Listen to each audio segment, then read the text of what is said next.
നമ്മുടെ മൈനോറിറ്റികൾ അല്ലെങ്കിൽ മൈനോറിറ്റികളൊന്നും അല്ല, ഇത് മൊത്തം ജനം ഒരു ആന്റി പിണറായി കൺസോളിഡേഷൻ ചെയ്തു സംഭവിച്ചിരിക്കുകയാണ്. അതുകൊണ്ടാണ് നമ്മൾ അറിയേണ്ടത് ഈ പറയുന്ന കുഞ്ഞികൃഷ്ണക്ക് ജയിക്കുമെന്ന് ഒരാൾ പോലും ഞാൻ ഇതുവരെ സംസാരിച്ച ആൾ പറഞ്ഞിട്ടില്ല. ടി കെ പോകുന്നത് പിന്നെയും കുറച്ചുകൂടി വിട്ടുപിടി. പക്ഷെ കുഞ്ഞികൃഷ്ണൻ കാരണം പയ്യന്നൂരിൽ നിന്ന് കഴിഞ്ഞവരെ ടി എ മാസൂദിന് കിട്ടുന്നത് 49,000 കുട്ടികളുടെ ഭൂരിപക്ഷം. പിന്നെ ഇത് വളരെ അപകടകരമായ ഒരു സ്ഥിതിയാണെന്ന് കൂടി മനസ്സിലാക്കണമെന്നുണ്ടെങ്കിലല്ല നിങ്ങൾ ആളുകളുടെ ഭൂരിപക്ഷം എടുത്ത് നോക്കിയാൽ മതി. അതായത് കുഞ്ഞാലിക്കുട്ടിയുടെ ഭൂരിപക്ഷം എത്രയാണ്? 85,000. അതായത് മറ്റേ പാർട്ടിയോട് ഇല്ല. ഇനി അടുത്തത് ഏറ്റവും ആദ്യമായിട്ട് മത്സരിക്കുന്ന സഹീറിന്റെ ഭൂരിപക്ഷം എത്രയാണ്? പിന്നെ സത്യം പറയുന്നുണ്ടെങ്കിൽ ഇന്നലെ മറ്റേ മനോജ് മുത്തേണ്ടൊക്കെ തന്നെ തലാറം വീണാണ്. കാരണം 29,000 വോട്ടില്ല ഭൂരിപക്ഷം. ശരിക്കും പറഞ്ഞാൽ ഒരാൾ പോലും വിചാരിക്കാത്ത വലിയ ഭൂരിപക്ഷങ്ങൾ ഇവർക്ക് എല്ലാവർക്കും കിട്ടിയേക്കാണ്.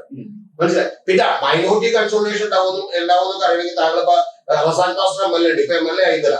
റസാൻ പാസ്റ്ററുടെ അവിടെ വലിയ തോതിൽ മലബാറിൽ അനുകൂലമായിട്ടുള്ള ഒരു കാര്യം ഉണ്ടാവുന്നതുകൊണ്ട് സീറ്റിൽ ഉറപ്പായിട്ട് മത്സരിച്ചാൽ വലിയ ഗുണം ഉണ്ടാവുമെന്ന് ഞാൻ എന്ത് ചെയ്താണ് പറഞ്ഞിട്ടുള്ള ഒരാളാണ്. അപ്പൊ അത്തരത്തിൽ നമ്മൾ അവിടെയുള്ള കോഴിക്കോടുള്ള മിക്ക നേതാക്കളോടും ഞാൻ പറഞ്ഞിട്ടാണ് ഇതവിടെ ഏത് സീറ്റ് കിട്ടിയാലും നിങ്ങൾക്ക് വലിയ അഡ്വാൻറ്റേജ്.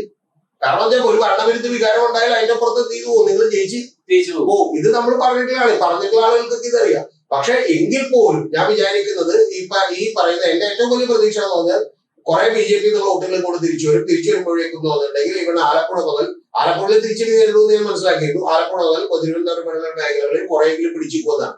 പക്ഷെ അതുപോലും ഉണ്ടാകാതിരുന്നതിന്റെ കാരണം BJP ഇത്തവണ ഇത്തരം മേഖലകളിലെല്ലാം തന്നെ അവരുടെ വോട്ടുകൾ ശക്തമായിട്ട് നിലനിർത്തി.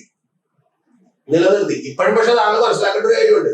ഇതൊക്കെ വെറുതെ ആളുകൾ ഇരുന്നിട്ട് ആവടിക്കുന്ന പോലെ അടിക്കാനും നമ്മളെ കൊണ്ടുവരില്ല. 66,000 വോട്ടാണ് ലോക്സഭയിലേക്ക് ആര് പിടിച്ചത്? നമ്മുടെ രാജീവ് ചന്ദ്രശേഖർ പിടിച്ചത് 66,000 വോട്ട്. ആ വോട്ടുകൾ ഇപ്പോഴും രാജീവ് ചന്ദ്രശേഖർ കിട്ടിയിട്ടില്ല. മനസ്സിലായോ?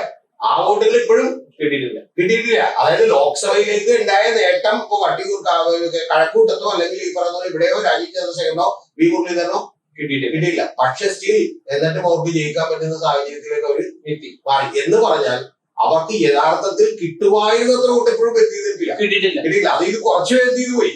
ഇപ്പൊ ശിവൻകുട്ടിക്കും അതുപോലെ തന്നെ ശബരിനാഥനും പോയി. ശബരിനാഥന് പോയിട്ടില്ല അധികം വോട്ട്. കാരണം ശബരിനാഥൻ കൂടുതൽ വോട്ട് പിടിച്ചെങ്കിലും ഇപ്പൊ അവിടെ തോറ്റേ.